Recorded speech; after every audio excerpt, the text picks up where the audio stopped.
સુરતના ફૂલપાડા બ્રાહ્મણ ફળિયું ખાતે આવેલા ગુપ્તેશ્વર મહાદેવ મંદિરમાં મહાશિવરાત્રિ નિમિત્તે ભવ્ય ભજન અને કીર્તનનો કાર્યક્રમ રાખવામાં આવ્યો હતો, જેનો મોટી સંખ્યામાં ભાવિક ભક્તોએ લાભ લીધો હતો।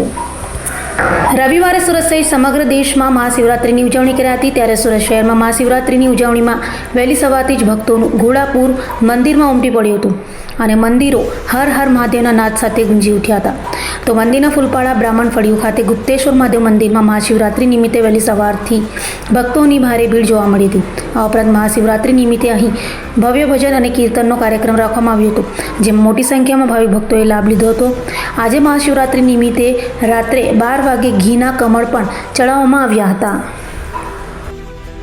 વાગર્થા વિવ સંપ્રક્તો વાગર્થા પ્રતિપત્તયે જગતઃ પિતરો વંદે પાર્વતી પરમેશ્વરો। મારું નામ નીલ વૈદ્ય દેવાંગભાઈ, હું ફૂલપાડા ગામનો નિવાસી, તપોદન બ્રાહ્મણ સમાજનો હું નિવાસી। ફૂલપાડા ગામની અંદર આવેલું ગુપ્તેશ્વર મહાદેવના મંદિર સામે મારું રહેવાનું। ગુપ્તેશ્વર મહાદેવ મંદિરનો પૌરાણિક ઇતિહાસ જણાવતા બસ એટલી જ વાર્તાઓ કહીશ કે સતયુગ, દ્વાપરયુગ, ત્રેતાયુગ અને કલયુગ, ચારેય યુગોની અંદર આ મંદિરનું ખૂબ જ મહત્વ દર્શાવવામાં આવ્યું છે। કહેવામાં આવે છે કે જ્યારે બ્રહ્માજી વેદ મંત્રોના સ્વરોનું ઉચ્ચારણ કરી રહ્યા હતા, એ સમયે તેમના મુખમાંથી મંત્રોનું ખોટું ઉચ્ચારણ થયું હતું, જેના આક્રોશમાં, જેના ક્રોધમાં આવીને ભગવાન શિવજીએ ત્રિશુલ વડે ભગવાનનું 5મું મુખ, જે ઉર્ધ્વ તરફનું એટલે કે ઉપરની તરફનું છે, તે કાપી નાખ્યું, તેનો નાશ કર્યો અને એ મુખ જ્યાં અત્યારે જમીન પર પડ્યું એ છે પુષ્કર।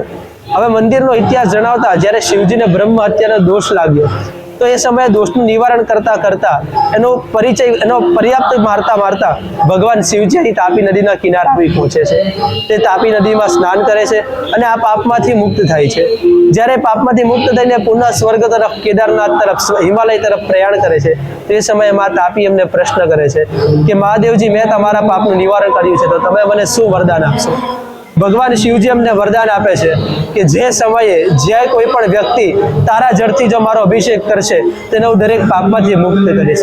તો ત્યારથી આજ દિન સુધી ભગવાન અહીં ગુપ્ત રીતે નિવાસ કરે છે અને એમની ઉપર તાપીના જળથી જે કોઈ પણ અભિષેક કરે છે તેને ભગવાન પાપમાંથી મુક્ત કરે છે। આજનો મહાશિવરાત્રિનો પર્વ દર્શાવતા હું તમને એટલું જ કહીશ કે એ પ્રેમનું પ્રતીક છે।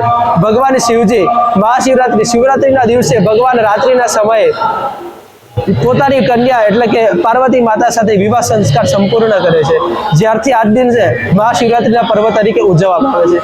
આજે લોકો ભગવાન શિવજીનો અભિષેક કરે છે, પૂજા કરે છે। ગુપ્તેશ્વર મહાદેવના મંદિરે પણ સવારે 5 વાગ્યાથી લઈને બીજા દિવસે સવારે 5 વાગ્યા સુધી અહીં અભિષેક, પૂજા ઇત્યાદિ કાર્ય થઈ શકે છે। પ્રહર પૂજા પણ થાય છે, રુદ્રાભિષેક પણ થાય છે।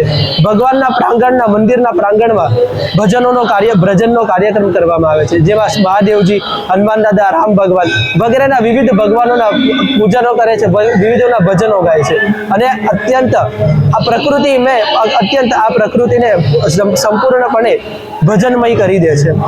રાત્રે અહીં ભગવાનની પ્રહર પૂજા કરી ઘીના કમળ પણ ચડાવવામાં આવે છે, જેમાં 1 લેયર, 2 લેયર એવી રીતે ટોટલ 7 લેયરોના ઘીના કમળ ચડાવી ભગવાનનું ઘીનું શિવલિંગ બનાવી અહીં ભગવાનની પૂજા કરી પ્રહર પૂજાનો પણ સમાપ્ત કરે છે।